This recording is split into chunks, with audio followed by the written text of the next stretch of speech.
Hello again, everyone, and welcome back to Reddit Aliens. I am John, and as always, thank you so much for being here. Good topic for you today. Let's go behind the curtain.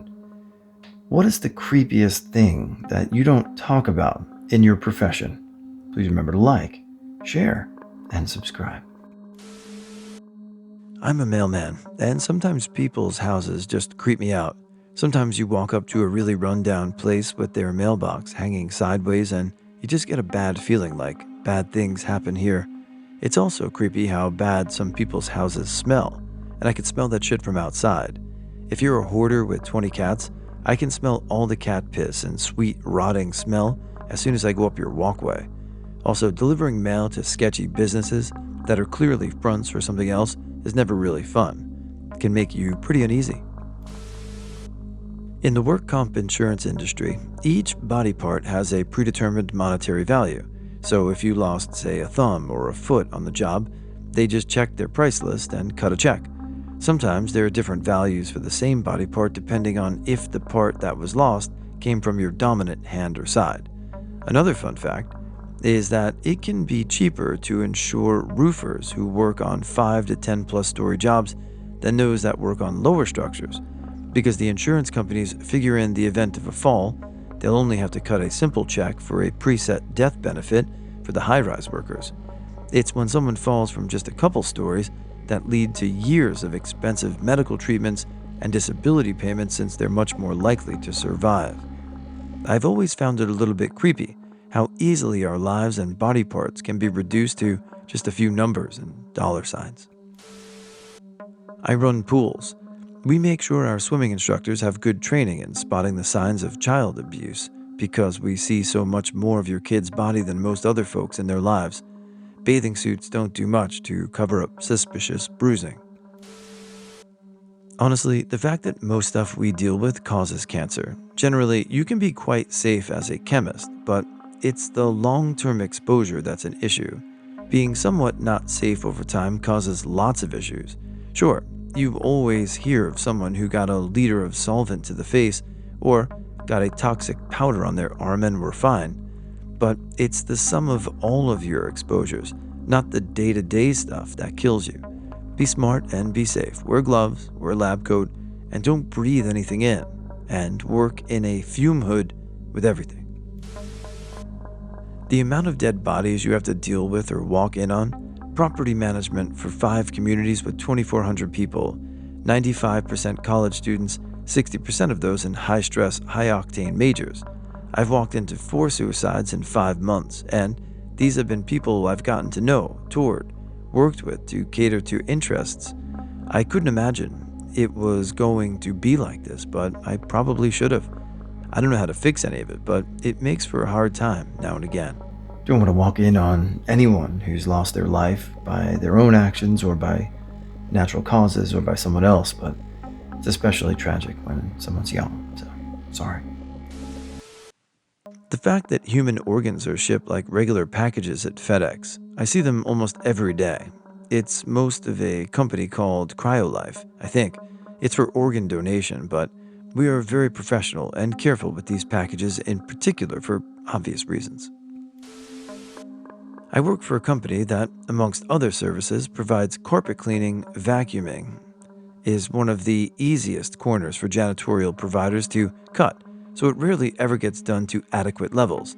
This means that office carpeting is absolutely filled with dirt, skin flakes, and literally any other nasty, tiny thing you can picture. Carpeting is like a sponge or filter, and if you don't clean it out regularly, it gets effing nasty and can majorly impact indoor air quality. Sick building syndrome can be caused by carpeting alone. Also, people in general are nasty too. In one night in one facility, my team cleaned up piss, vomit, and blood stains on the carpet, wearing PPE of course. The amount of skid marks we clean off office chairs is bonkers too. I wish I never knew this, but I was a hairdresser for a while, and at one point was working in a not-so-good area. I just started at this new salon, and the owner warned me to watch out for an older man who would come in after a young girl. That, in and of itself, was kind of strange, but nothing too jarring. It's also important that we had almost no staff. so I work many 6 to 7 hour shifts by myself. Well, one day a young woman, maybe 25 years old, came in, and an older man behind her, who said absolutely nothing. I took her to the chair and, like everyone else, asked her what she wanted. She pulled me close to her and said, "That man there thinks I'm getting my head shaved. He gave me $100, but just trim it." I looked back at the man, and there he was, starting to masturbate in the corner. I told him to leave and called the police. The girl started crying in the chair. It was by far the creepiest thing I've seen. I never knew people had fetishes like that. I wish I never knew. What do they say? There's a pot for every kettle? I'm sure there are things that I don't even know exist out there, because I'm kind of vanilla in that regard, but maybe not the strangest thing I've ever heard of, I guess. I don't know about creepy, but a lot of dietitians have or had eating disorders. It can attract people who are, one, obsessed with food and health, and two, looking for better ways of staying as thin as possible.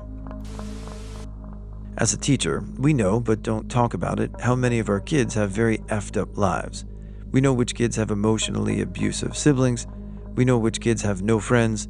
We know which kids' parents pay no attention to their accomplishments. When it's something that crosses the line, SA, unsafe living conditions, etc., we will report it to CPS. Hell, as far as I'm aware, we are required to in every state, certainly are in mine. But there are so many horrible, horrifying things that kids have to go through that don't cross the line into the reportable territory. For example, one of my students 2 years ago was the only boy out of 5 children. His mother, her husband, had walked out after baby number 5 was born. Took all of her aggression out on my student. It was never abusive to our knowledge, but he confided in me that his mother just didn't care about him. Any accomplishments of his sisters were praised and celebrated. His accomplishments, ignored. The kid was one of the sweetest boys I've ever taught. All he wanted was to make his mother proud of him. She couldn't have cared less, though, because to her, he was just a reminder of the man who left her. The kid was emotionally neglected and starved for positive attention. We also know about the kids who have had seriously effed up shit happen to them, or molestation, severe physical abuse, even torture. One girl I taught was AR'd by her father and her uncle for years. Her uncle moved out to the country, and her father is in prison. The situation has been resolved legally, but she's still facing years and years of psychological problems. So to end my rambling, the creepiest thing about my profession is that we don't talk about is how many of our students are messed up and facing years of therapy because of things beyond their control. The amount of suicide among doctors. Physicians have among the highest rates of suicide worldwide, but I didn't understand how significant it was until I was in the field. I assumed it wasn't a big issue. The career seemed great with prestige, high job security, and income. And it is great, but I didn't know about working 60 days in a row, operating after being awake for 72 hours on call, cutthroat competition and training bottlenecks, the constant expectation and pressure to be the best, and know it all from seniors and patients alike, the harassment and bullying from colleges that eat their young. Now that I'm working in hospital networks, I don't go more than a couple of months without hearing about another doctor who attempted or committed suicide. There's more open discussion about the crisis, but most remains unspoken. Many doctors in my country won't disclose or seek help for their mental health problems out of fear they'll be reported and have restrictions on their license. And if you are taken to hospital for the suicide attempt, the field is small enough that your colleagues and friends will hear about it, no matter how much staff maintain confidentiality. I visited a friend in ICU who attempted suicide, and he was mortified that he'd been transported to the hospital he was employed in. Everyone knew, and he moved across the country.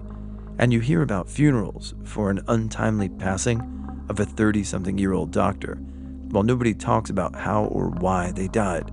We're very uncomfortable talking about suicide. IT security at a lot of places is a joke.